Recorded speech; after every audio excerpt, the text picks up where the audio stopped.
Let's get to another quarterback who is not down bad at all, and Dak Prescott in Who's Eating Good. I see what you did there. Yeah. Dak Prescott gets the Carolina Panthers. Now, Matthew, Dak Prescott, he's my man. He's been spoken for. You've been against Dak. You've made yourself anti-Dak. You've taken that stance.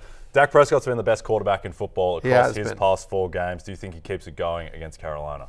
I do. I mean, I'm at QB4. I mean, like, I am not a huge Dak fan overall, but I give credit where credit, sure. I just don't cling to the ship the way you have with Michael Thomas throughout these many years. He reached in the bag. Right, exactly. I'm willing to adjust, and the fact of the matter is that there are only 2 quarterbacks in the NFL that have had 3 straight games with at least 300 passing yards and 3+ touchdown passes this season. One of them is Dak Prescott. The other is Tua Tagovailoa as well since week 6. They're throwing a ton. You know this if you have Tony Pollard on your team. Cowboys have the 7th highest pass rate as well after starting the season with the 3rd lowest pass rate. Some of that was because their defense was blowing teams out. But the fact of the matter is that their passing offense is truly elite. 4 straight games with 24 or more fantasy points since week 6. To your point, he's been the best quarterback in fantasy. He's a top 5 play for me this week against the Panthers. He comes in at QB4. Lawrence, he is in fact eating good. Yeah, he is. And in the neighborhood. He's eating all the riblets at Applebee's. He's been the quarterback one, like you mentioned. Yeah. Touchdown riblets. Yeah, at least. Hey, Mr. B. Tuttylets. You should take, I'm just addressing this because the Applebee's crew watches the show every day. Yeah, shout out to them. Mr. B, just a suggestion, if you will. Touchdown riblets. Yeah. Those will move like, hot Then cakes. we do this every time right here. Yeah. Dak. That's a product that would sell.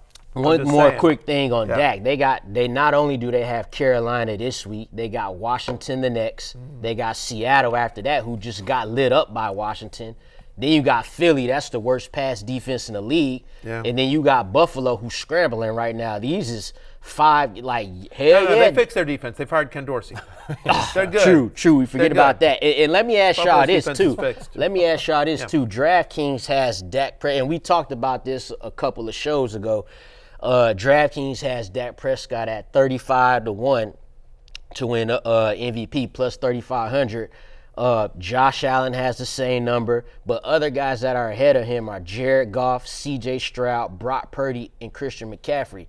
I feel like Dak should be ahead of all of those guys. I agree. On merit, I think the problem with Dak is that he has 3 losses. He's lost the tiebreak to both Philadelphia and San Francisco. But if he gets the 1 seed, or if he just wins his division, which he can still do, he's coming from a fair way back.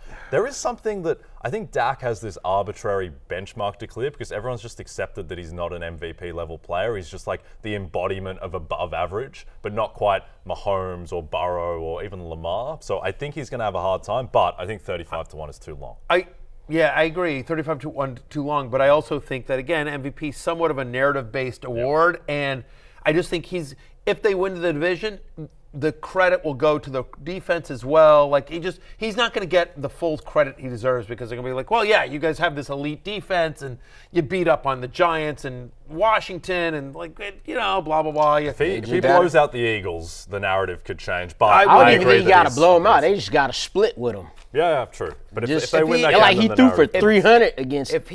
If he legitimately outplays Jalen Hurts, if they win, whether it's close or a blowout, but if he outplays Jalen Hurts and he makes like some ridiculous throw to CeeDee Lamb to win the game, something like that, then I could see it. But I feel like the way the betting market will reward the Cowboys for their season will be Micah Parsons, Defensive Player of the Year, or CeeDee Lamb for Offensive Player of the Year, something like that. Doesn't feel like, I don't know.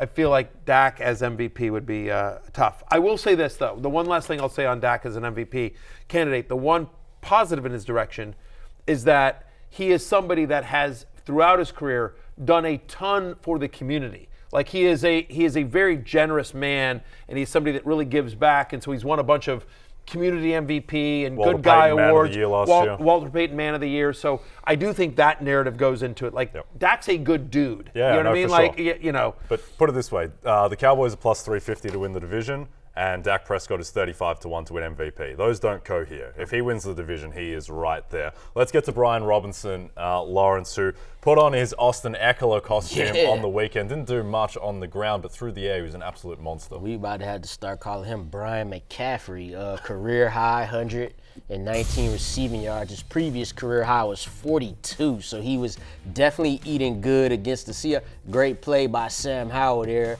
Future Hall of Famer.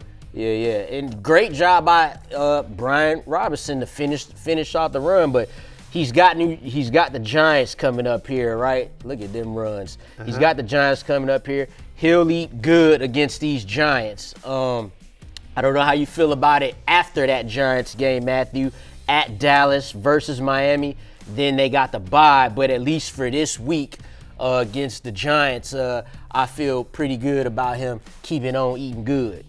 Yeah, I mean, look, I think the thing of it is you feel really good about his chances at a touchdown in this game against the New York Giants. He's scored in 4 of the past 5, and obviously now New York comes to town. An anytime touchdown for Brian Robinson's a pretty good bet this week on DraftKings. Now, 46% of his receiving yards this season came in Week 10. You just saw those 2 plays there that were really nice plays, well designed, well executed by Howell and Robinson. Nice job by Eric Bieniemy on calling those plays. But, does that happen again? I don't know that you can expect 2 long receptions again against the Giants, and over half his points came from those 2 plays last week. I'm at running back 22 because, again, I think I need to see the passing game involvement more to believe that that's going to be a big part of his game. Again, it was sort of 2 big plays there, but I do think it's a game that the Commanders, who are favored, they're like 9.5. It's which is insane to me. I like the Giants. I would say that they just lost to him a couple weeks ago, but I don't think that matters. Yeah, the Giants always play Commanders. We owe even every game that the Commanders are supposed to win against the Giants, they never do. Feels like Sam Howell guts out a 3-point win or something. Yeah, because it was close. It was close to last game. Giants won. I think it'll be close this time. Tyrod Taylor back then, though, was a real quarterback. They did, but the Commanders were favored in that game against Tyrod Taylor. The Commanders were like in a couple games. They were like, oh, this is the get right game. And of course, then they lose. The interesting thing about Brian Robinson too, he's got 20 receptions for 246 yards and 3 touchdowns.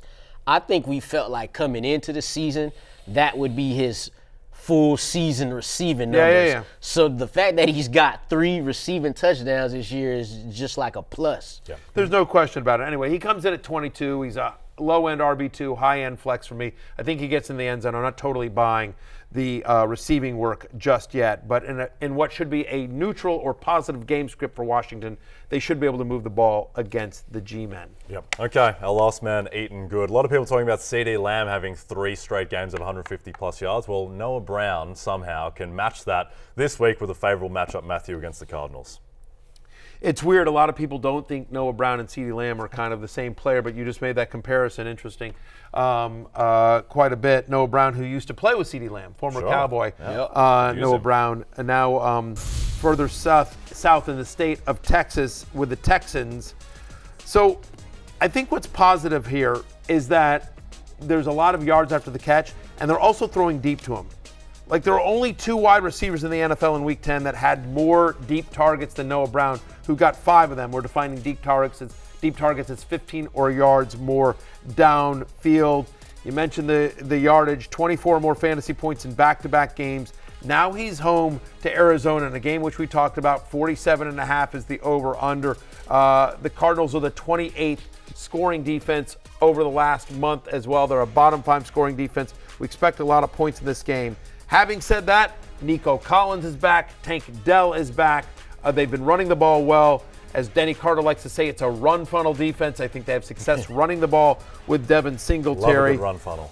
Noah Brown is my wide receiver 36 this week. He's a high upside wide receiver 4, Lawrence. Nico definitely back, right? Yeah. That's the expectation. And that's it's Wednesday when we're doing this. Yeah, and that's cool too. Even so, the last 3 games, Noah Brown, I was about to say Nico, Noah Brown has been in on 72% of the snaps in 3 straight games. And again, I keep talking about this with CJ Stroud. They had those 2 games this year where he didn't have 30 passing attempts and the numbers weren't good. they weren't as good, right? But when they throw the ball at least 30 times, C.J. Stroud is averaging 326 passing yards per game when he throws it at least 30 times. So that's enough in a game where you have the over-under is 47. That's enough for 3 receivers to eat. So Noah Brown, enjoy the meal. Again, because we like Kyler Murray against the Texans as well. We think there's a lot of back and forth in this game.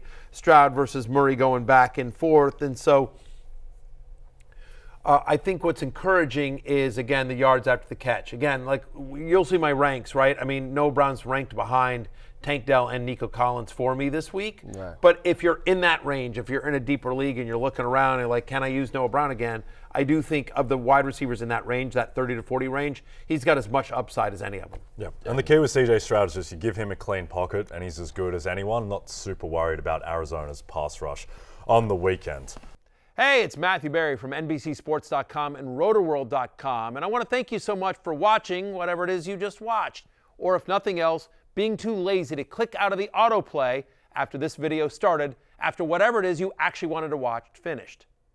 But now that you're here, I'd like to take a moment here to ask you respectfully now, okay? I'm asking you respectfully to subscribe to the NFL on NBC YouTube channel. You'll get the latest RotoWorld fantasy news headlines, all sorts of great shows, including my own Fantasy Football Happy Hour. So go subscribe now. Again, I'm asking respectfully.